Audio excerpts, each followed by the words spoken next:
जय हिंद, जय बजरंगबली दोस्तों। तो आज ई कृष्णा मैथ पर आपका फिर से एक बार स्वागत है। और आज से मैं आपको पता ही है, आपने थंबनेल से देख ही लिया होगा कि आज से मैं आपको क्लास 9th का मैथ शुरू कर रहा हूं, जो कि बिहार बोर्ड का है। और इसमें सबसे बड़ी समस्या है कि आप जो पढ़ते हो 2.1, 1.1 आप बनाना शुरू कर दिए। इससे पहले आज मैं आपको बताऊंगा किताब पढ़ना कैसे है। आप पढ़ते बहुत कुछ हो, आता कुछ नहीं है। पढ़ लो, एक आ जाएगा सब कुछ। तो आप बिल्कुल, हो सकता है कि वीडियो लंबा हो, पहले मैं आपको बता दे रहा हूं, लेकिन बिल्कुल इसके एक भी सेकंड स्किप नहीं करना। अगर एक भी सेकंड इसका स्किप कर दिए तो फिर वो चीज जो मैं बताना चाह रहा हूं आप नहीं समझ पाओगे। ये वीडियो को अंत तक देखना, और अगर आप चैनल पे नए हो तो चैनल को सब्सक्राइब, लाइक, शेयर कर लो, ताकि आने वाले वीडियो आपको मिलते रहे। हर रोज आपको एक एक वीडियो नया मिलते रहेगा। सबसे पहले हम क्या करते हैं कि जैसे हमने ये किताब आपके सामने है, इसको हम क्या करते हैं, ऐसे खोलते हैं और खोल के हम क्या करते हैं, जैसे 1.1 यहाँ पे दिख रहा है आपको, ये 1.1 दिख रहा है, तो यहाँ पे हम बनाना क्या करते हैं, शुरू कर देते हैं। लेकिन ऐसा नहीं करना। ये देख लीजिए, ये 1.1 आपको दिख रहा है, ये 1.1 पे आकर हम बनाना शुरू कर देते हैं। इसके पीछे जो ये दिया हुआ है बातें, ये जो लिखी हुई बातें है, इतना जो है गवर्नमेंट खर्चा कर रही है पैसा, इतना सब कुछ दे रही है, इसी तरह थोड़ा लिखा हुआ है, कुछ ना कुछ इसका मुद्दा है। तो आज हम देखेंगे कि पहले किताब पढ़ने का सही तरीका क्या है। तो चलिए अब देखते हैं। ये आपका किताब हो गया। इस किताब को सबसे पहले आप यहाँ पे लिखा हुआ है गणित कक्षा 9, इसको आप पढ़ाए एक, जिसमें क्या है, संख्या पद्धति।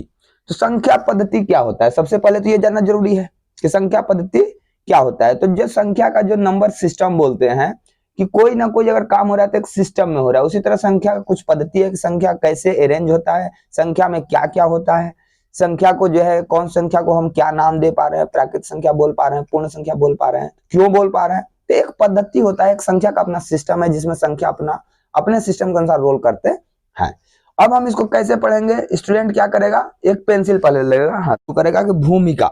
भूमिका का मतलब क्या होता है, बैकग्राउंड। जैसे कोई भी आप सब्जेक्ट पढ़ रहे हो तो उसका बैकग्राउंड देखना होता है कि आप उस सब्जेक्ट को कैसे पढ़ रहे हो, ठीक है। तो यहाँ पे हम क्या करेंगे, भूमिका पहले देखेंगे। भूमिका में पिछली कक्षाओं में आप संख्या रेखा के बारे में पढ़ चुके हैं। तब यहाँ पे संख्या रेखा आ गया, आप इसको गोल कर लीजिए कि संख्या रेखा भाई क्या है, संख्या रेखा क्या है, आप समझिएगा तभी ना आगे जानिएगा। हो असंख्या बकलवा सब जानबे नहीं कर रहा है और अध्याय 1.1 पे शुरू हो गया, कैसे भैया। पहले देखना संख्या रेखा क्या है। तो संख्या रेखा क्या है, आप गोल कर लीजिए। आपको समझ में नहीं आया, आप गोल कर लीजिए। के बारे में पढ़ चुके हैं, ये 8वीं कक्षा में आप पढ़ लिए हैं, लेकिन अब नहीं पढ़े हैं तो हम अभी बताएंगे आपको। और वहां आप यह भी पढ़ चुके हैं कि विभिन्न प्रकार की संख्याओं को संख्या रेखा पर किस प्रकार निरूपित किया जाता है। मतलब ये जो है आपका, ये जो फोटो में दिया हुआ है, ये आपका संख्या रेखा है। इस संख्या रेखा पे जैसे देखिए, आप यहाँ पे 3 को दिखाया गया है, ये 2 दिखाया गया है, ये 1 दिखाया गया है, 1/3 दिखाया गया है। संख्या रेखा पर हम जो है कैसे जो है संख्याओं को दिखाते हैं। ओके, तो यहाँ पे आपको 2 चीजें देखना है, एक तो संख्या रेखा, और संख्या रेखा पे निरूपित कैसे करेंगे। इसके लिए आप क्या कीजिएगा, साथ में एक पेज रखिएगा। जैसे एक मैं पेज रखा हूं, देखिए इस पेज में मैं लिखा हूं कि संख्या रेखा। संख्या रेखा के बारे में हमें जानना है, तो हम उसको बताएंगे। पहले देखिए कैसे पढ़ना है। अब यहाँ पे देखिए कि लिखा हुआ है, कल्पना कीजिए आप शून्य से चलना प्रारंभ करते हैं। संख्या रेखा पे आप शून्य से चलना प्रारंभ करते हैं और इस रेखा पर धनात्मक दिशा में चलते जा रहे हैं, जहां तक आपको बहुत सारी संख्याएं दिखाई पड़ती है। अब धनात्मक दिशा भाई किधर है, तो हाई जो संख्या भाई जिधर होगा धनात्मक संख्या, उधर धनात्मक दिशा होगा ना। इधर धनात्मक संख्या है तो इधर धनात्मक दिशा होगा। तो इधर आप चलते जा रहे हैं, देखिए लड़की चल रही है ना। तो ये लड़कियां क्या कर रही है, धनात्मक दिशा में चलते जा रही है। यह अगर उल्टा होकर चलेगी तो क्या होगा, ऋणात्मक दिशा में चलेगी। टेक्स्ट बुक पढ़ना बहुत जरूरी है। टेक्स्ट बुक आप पढ़िएगा, आपको कहीं कोई मैथ में हरा नहीं सकता, कहीं कोई मैथ में दिक्कत नहीं आएगी। लेकिन आप लोग की दिक्कत क्या है कि आप लोग टेक्स्ट बुक नहीं पढ़ रहे हैं। तो अभी लड़कियां का फोटो बढ़िया दिखल है, ये लड़कियां देखिए इधर बढ़िया बढ़िया पहन के इधर जा रही है। कहाँ जा रही है, धनात्मक दिशा में। इससे क्लियर हो गया कि धनात्मक दिशा कहाँ है आपका, इधर धनात्मक दिशा है। आइए इधर उल्टा चलेगी तो कौन हो जाएगा, ऋणात्मक दिशा हो जाएगा। हो जाएगा नहीं हो कि मान लीजिए आप संख्या रेखा पर चलने पर कुछ एकत्रित करते जा रहे हैं, कुछ संख्याओं को एकत्रित, इन संख्याओं के लिए एक थैला ले लिए। कितना बढ़िया किताब में बताया है कि एक थैला आप ले लिए, झोला ले लिए, और झोला लेके और उसमें संख्या को उठा उठा कर डाल रहे हैं। लेकिन कहाँ की संख्या को डाल रहे हैं, धनात्मक दिशा में जो चल रहे थे। तो इन संख्याओं को रखने के लिए एक थैला रखिए। संभव है कि आप 1, 2, 3 आदि प्राकृत संख्याओं को उठाना प्रारंभ कर दीजिएगा। तो धनात्मक दिशा में चलिएगा तो 1, 2 को उठाइएगा, 3 को उठाइएगा, 4 को उठाइएगा, 5 को उठाइएगा, झुरवा में डालते जाइएगा। ओके, क्या आप बता सकते हैं ऐसा क्यों?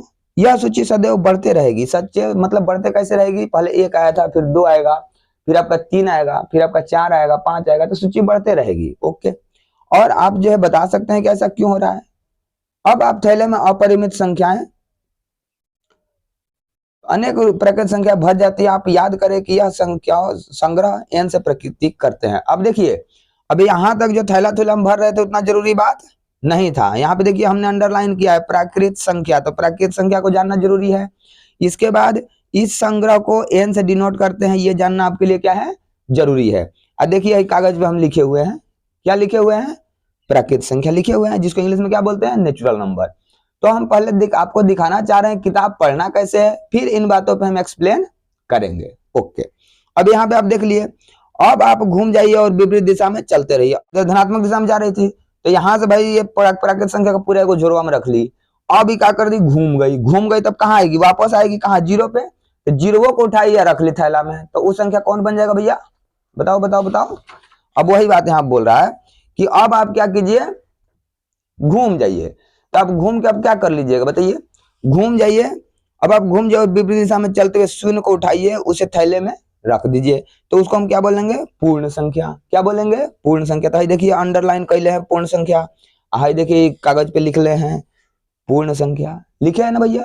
ये पूर्ण संख्या क्या है हम चर्चा करेंगे अभी। ओके, अब इसको पूर्ण संख्या को प्रकट किससे करते हैं, W से। किससे प्रकट करते हैं, W से। ओके, अब आपको अनेक ऋणात्मक पूर्णांक दिखाई देंगे। अब ऋणात्मक पूर्णांक, तो पूर्णांक का क्या होता है पहले समझना पड़ेगा।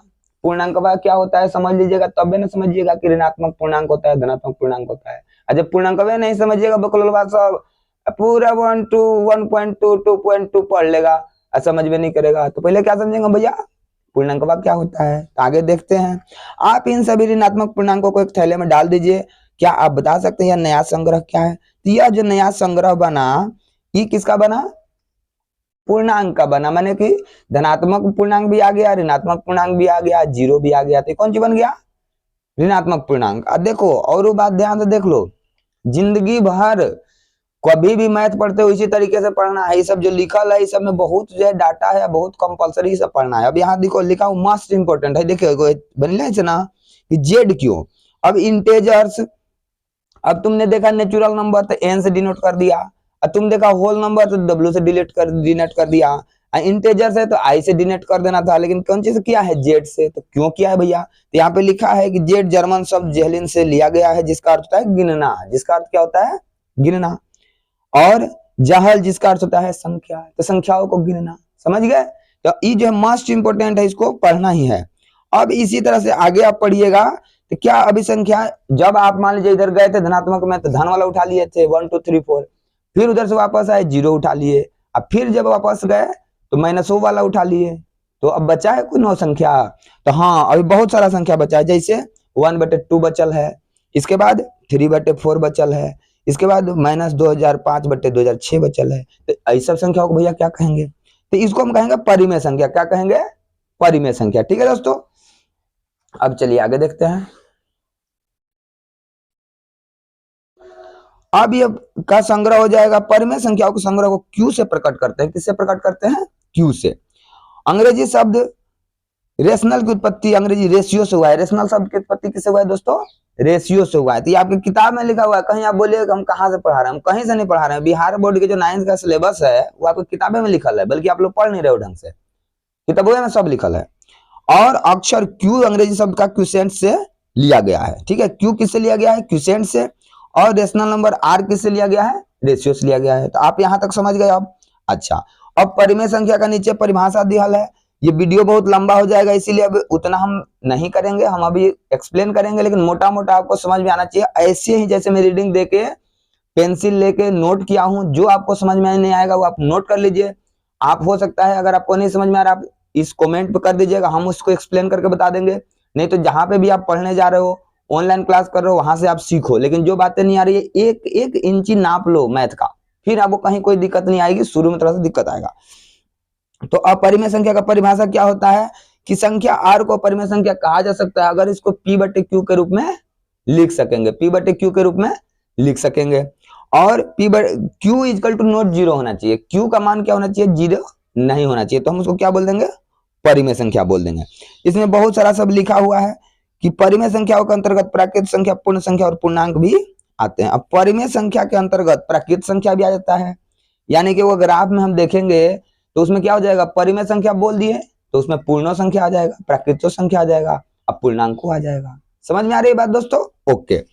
अब क्या कह रहा है कि आप सभी यह जानते हैं कि एक जो है यहाँ पे लिखा हुआ है कि परिमेय संख्या को p बटे q के रूप में अद्वितीय निरूपण नहीं हो सकता। अद्वितीय निरूपण मतलब और भी हम जो उसको नहीं कर सकते, ऐसा नहीं हो सकता, और भी कर सकते हैं। कैसे?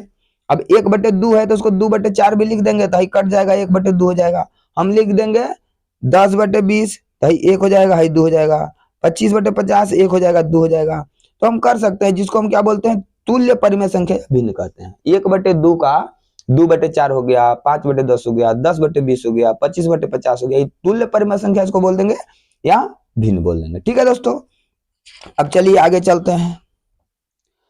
आगे यहाँ पे लिखल है, आप देखिए, ध्यान से देखिए, अंत तक वीडियो को जरूर देखिएगा, जिंदगी बदल जाएगी। अंत तक देखिएगा।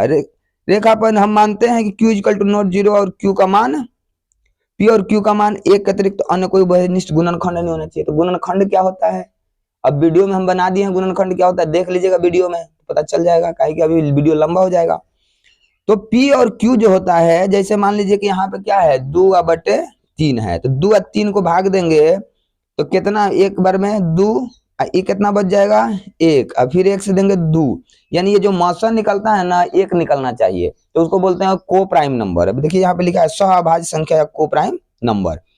आ रही बात समझ में? ओके। अब हम आगे देखते हैं, कुछ उदाहरण दिहल है, तो उदाहरण दिहल है तो आप लोग पढ़िएगा नहीं, उदाहरण पढ़िए। देखिए क्या लिखा है, प्रत्येक पूर्ण संख्या एक प्राकृत संख्या होती है। ओके, अब कैसे होती है नहीं होती है, ये मैं आप लोग को जब पूरा कॉपी पढ़ा दूंगा तब आप लोग उदाहरण क्या कीजिएगा, पढ़िएगा और इसका आंसर समझिएगा। नहीं समझ में आएगा तो कमेंट कीजिएगा। ओके, अभी हम आगे देखते हैं दोस्तों। यहाँ पे टिप्पणी लिखल है कि आप इतना पढ़ लिए, जैसे यहाँ पे लिखल है 1 और 2 के बीच में संख्या निकालिए, तो हमको बताएंगे परिमेय संख्या कैसे निकालना है। ठीक है, तब आप निकाल लीजिएगा। अब कुछ भी आप पढ़ते हैं तो टिप्पणी उस पर लिखना होता है, तो टिप्पणी कैसे लिखिएगा, टिप्पणी लिखल है, इसको पढ़िएगा। इसमें लिखा हुआ है, किन्हीं दी हुई परिमेय संख्याओं के बीच में अपरिमित रूप से अनेक परिमेय संख्याएं होती है। 2 गो परिमेय संख्या अगर दिया हुआ है, 1/2 और 2/5, तो एक बीच में बहुत सारा परिमेय संख्या बहुत सारा होगा इसमें। लेकिन यहाँ पे क्वेश्चन में बोलता है 5 को परिमेय संख्या निकालिए, तो 5 को कैसे परिमेय संख्या निकालेंगे हम आपको बताएंगे, 10 को कैसे परिमेय संख्या निकालेंगे हम आपको बताएंगे। ठीक है, तो अब इस तरह से जब आप पूरा पढ़ते हुए आइएगा, तो अब देखिए, अब क्या आ गया आपका प्रश्नावली 1/1.1।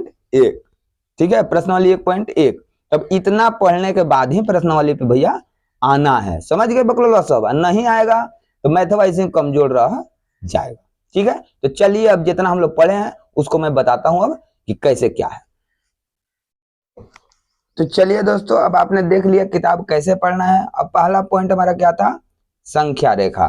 तो ये देखिए संख्या रेखा है। संख्या रेखा का मतलब क्या है, एक ऐसी रेखा। अब रेखा किसे कहते हैं, तो ये ज्योमेट्री में मैं बता रखा हूं, आप उसमें जाके देखिएगा तो आपको पता चल जाएगा। तो यहाँ पे क्या है, देखिए एक संख्या रेखा हो गया, मतलब दोनों तरफ एरो रहता है। एरो का मतलब इधर भी बढ़ते चले जाएगा और इधर भी बढ़ते चले जाएगा। तो अभी क्या होता है कि यहाँ पे बीच में हम देते हैं 0, और यहाँ पे दे दिए 1 2 3 4 5 6 7 8 9 अनंत तक, और इधर -1 -2 -3 जो है इधर अनंत तक। तो एक संख्या रेखा पर संख्याओं को हम निरूपित करते हैं, दिखाते हैं, तो उसी को हम क्या बोल देते हैं, संख्या। यानी एक ऐसी रेखा जिसपे संख्याओं को दिखाया जाता है, निरूपित किया जाता है, तो उसको हम बोल देते हैं संख्या रेखा। अब बकलवा सब हम लिखवाएंगे, कुछ नहीं, खाली बताएंगे, और जब लिखना होगा तो वीडियो को पॉज करके लिखते रहना। ओके, अब संख्या रेखा पे पहला संख्या क्या था, प्राकृत संख्या। तो ये लड़की का फोटो बनेले था कि भाई इधर से लड़की चलना शुरू करी है। ठीक है, अब यहाँ पे 0 पे खड़ी थी, यहाँ से लड़की चलना शुरू कर दी, तो इधर धनात्मक साइड हो गया, इधर क्या हो जाएगा, धनात्मक साइड। और इधर बढ़ते हुए चलेगा, एक गो उठाई, 2 गो उठाई, 3 गो उठाई, 4 गो उठाई, 5 गो उठाई, सबको थैला में रख दी, तो यहाँ से लेके यहाँ तक सब कौन सी हो जाएगा भैया, प्राकृत संख्या हो जाएगा। अगर परिभाषा की बात करोगे तो गिनती की जाने वाली सभी संख्याओं को हम क्या बोलते हैं, प्राकृत संख्या बोलते हैं। इंग्लिश में बोलते हैं natural number. All countings number are natural number. तो हम क्या बोलेंगे कि यहां से यहां तक क्या हो गया, नेचुरल नंबर। अब क्या बोला था किताब में कि भैया वो लड़कियां क्या करी है, पीछे घूम गई, यहां तक इधर तक गई, थक गई तो क्या करेगी, बैठ जाएगी, नहीं, बहुत मेहनती लड़की है वो, फोटोआ में जो देखा था तुम लोग। तो वो लड़कियां पीछे घूम गई और आई है जीरो, जीरो को भी उठा लिया, थैलुआ में रख दी। तो यहां तक क्या हुआ था, प्राकृत संख्या, आई जीरो को भी मिला ली, तो क्या हो जाएगा, ये हो गया तुम्हारा प्राकृत संख्या, प्राकृत संख्या। और जीरो को भी मिला ली तो क्या हो गया, पूर्ण संख्या, पूर्ण संख्या। अब प्राकृत संख्या में क्या था, एक बात छूट गया कि प्राकृत संख्या में जीरो को प्राकृत संख्या नहीं मानते हैं और प्राकृत संख्या को n से डिनोट करते हैं। अब पूर्ण संख्या, प्राकृत संख्या के समुच्चय में या प्राकृत संख्या के समूह में जीरो को अगर मिला दिया जाए तो वो क्या बन जाता है बबुआ, पूर्ण संख्या बन जाता है। अब पूर्ण संख्या को डिनोट कौन से करते हैं तेने बताना, सर डब्ल्यू से करते हैं। तो क्या दिक्कत है, यहां से आई थी, जीरो को मिला ले तो पूर्ण संख्या हो गया। ओके, अब लड़कियां क्या करेगी, अभियो नहीं मानेगी, बहुत मेहनती लड़की, अभियो नहीं मानेगी, फिर इधर चल दी, इधर चल देगी तो कौन सी है, ऋणात्मक संख्या इधर है, क्या है, ऋणात्मक संख्या। ऋणात्मक संख्या को भी उठा दी और उठा के सबको झोरवा में डलते गई, तो क्या हो गया ये बबुआ, ऋणात्मकों को डाल दी। तो ई जो है यानी धनात्मक संख्या, ऋणात्मक संख्या और जीरो, इस सभ्य को मिला दोगे तो कौन सी बन जाएगा, पूर्णांक। कौन सी बन जाएगा, पूर्णांक। अब पूर्णांक को इंग्लिश में हम क्या बोलते हैं, इंटेजर्स। ठीक है दोस्तों, तो इंटेजर्स बन गया, यानी इंटेजर्स में क्या आ जाएगा, टोटल धनात्मक संख्या, टोटल ऋणात्मक संख्या और जीरो, ये तीनों मिल गए तो क्या हो गया हमारा भाई, पूर्णांक हो गया। अब इस संख्या रेखा पर एक बात ध्यान दीजिएगा कि ई क्या हो जाएगा, लेफ्ट हैंड साइड, लेफ्ट, ई क्या हो जाएगा, राइट। तो लेफ्ट से अगर राइट में जाओगे तो संख्या बढ़ते चले जाएगी, यानी कि यहाँ से एक से बड़ा कौन है, दो से बड़ा कौन है, तीन से बड़ा कौन सा है, चार। यानी इधर जितना आप चले जाओगे तो संख्या क्या हो जाएगी, मान उसका बढ़ते चले जाएगा। और राइट से अगर लेफ्ट चलोगे तो उसका मान क्या हो जाएगा, कम होते चले जाएगा। जैसे -1 बड़ा कि -2 बड़ा, सर -2 बड़ा, अरे गधा, -2 बड़ा नहीं है, -1 बड़ा है। कहाँ है, राइट में है, लेफ्ट में है, हर राइट से लेफ्ट वाला संख्या क्या होगा, छोटा होगा, और लेफ्ट वाला से राइट वाला क्या होगा, बड़ा होगा। तो अभी समझ गए बात। अभी है धनात्मक संख्या हो गया, है ऋणात्मक संख्या हो गया, है क्या हो गया, जीरो। संख्या रेखा आप समझ गए, प्राकृत संख्या समझ गए, पूर्ण संख्या समझ गए, अब पूर्णांक समझ गए। अब क्या बचल है बाबू, ये देखिए है, इसमें क्या क्या था, आप है समझ गए, संख्या रेखा समझ गए, प्राकृत संख्या समझ गए, पूर्ण संख्या समझ गए, पूर्णांक समझ गए। अब है परिमेय संख्या। तो परिमेय संख्या क्या होता है बाबू, अब एकरा में मान ले कि 1 और 2 है, तो बीच में कोई संख्या नहीं है, एक आधा कर देगी तो कितना हो जाएगा, 1/2 नहीं होगा, आधा कर देगी तो 1/2 नहीं होगा, तो 1/2 भी तो दिखा रहे हैं, तो क्या हो जाएगा, परिमेय संख्या। तो परिमेय संख्या का परिभाषा क्या होता है, अब हम लिखाएंगे नहीं, लिखना है तो वीडियो को पॉज करके लिख लो। जब कोई भी संख्या, अगर r एक संख्या है जिसे p/q के रूप में दर्शाया जा सके, p/q के रूप में दर्शाया जा सके, और जहां q = नॉट जीरो हो, q = नॉट जीरो हो, तो ऐसी संख्या क्या कहलाती है, परिमेय संख्या कहलाती है। और जितना पूर्णांक सब है ना, पागल सब, बुड़बक बकलोलवा सब, जितना पूर्णांक है सब पूर्णांक है ना, तो जितना पूर्णांक है सब परिमेय संख्या है। सर आप कहां से बोल रहे हैं, हाँ हम बोलेंगे, अब भाई 3 ले ले और 3 के नीचे 1 लिख दे, तो इसका मान तो 3 होगा ना, तो परिमेय संख्या नहीं हो गया। अब -2 ले ले, इसके नीचे 1 लिख दे, तो ये नहीं हो गया -2/1। जितना है संख्या रेखा पे अभी तक लिखे हैं उस सब क्या है, परिमेय संख्या है। इसीलिए तो किताबों में को बात लिखल था कि परिमेय संख्या जो है उसी के अंदर सब कुछ आता है, प्राकृत संख्या उसी के अंतर्गत आता है, पूर्णांक उसी के अंतर्गत आता है, पूर्ण संख्या उसी के अंतर्गत आता है। तो अब बाबू परिमेय संख्या क्लियर हो गया कि परिमेय संख्या क्या है। परिमेय संख्या ऐसी संख्या है जिसे p/q के रूप में दर्शाया जा सकता है, जहां q = नॉट जीरो होना चाहिए। ठीक है दोस्तों, ठीक है विद्यार्थियों, ओके। अब आगे चलो आगे चल जाओ, क्या होता आगे। अब अगल का बात बाटे कौन चीज, तुल्य परिमेय संख्या बाटे।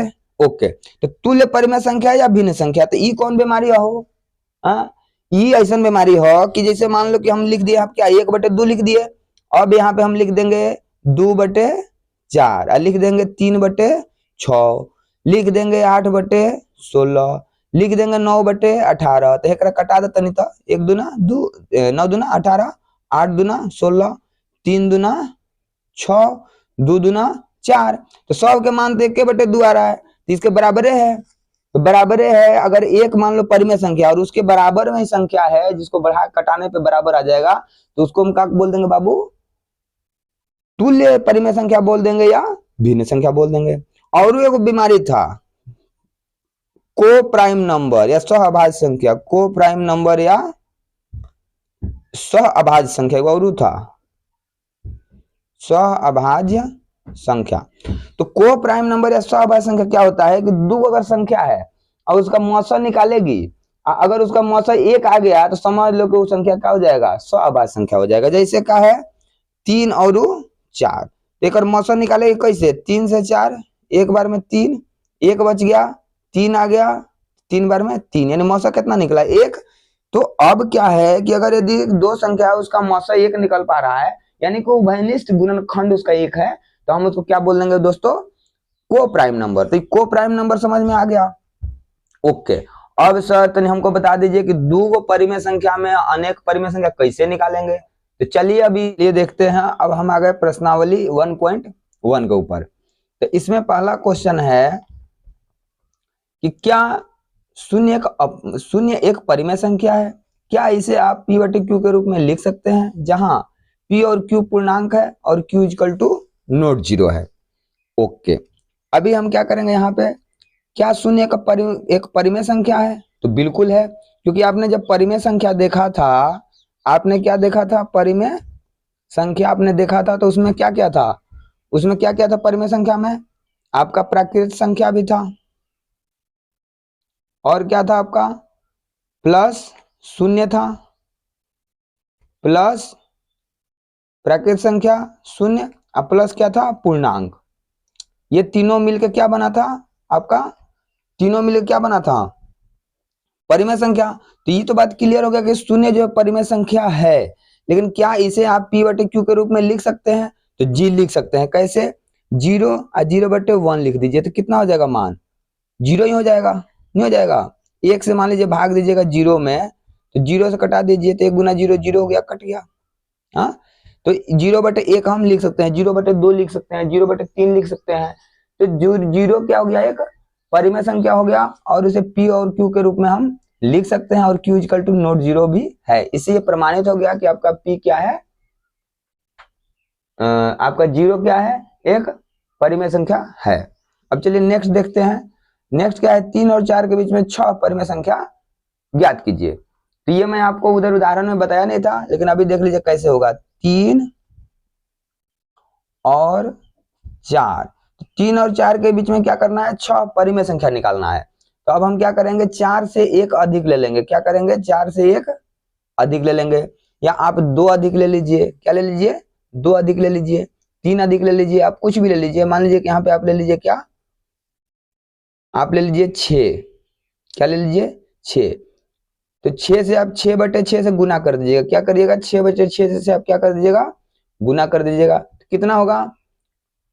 अब ये 6 6 कट जाएगा तो 1 हो जाएगा ना, तो गुना करने में कोई फर्क नहीं पड़ेगा। तो यहाँ पे गुना कीजिए, 3 गुना 6/6, तो कितना हो जाएगा? 6 तिया 18/6। इसको भी गुना कर दीजिए, 4/4 गुना 6/6, तो आप कितना हो जाएगा? 6 चौके 24/6।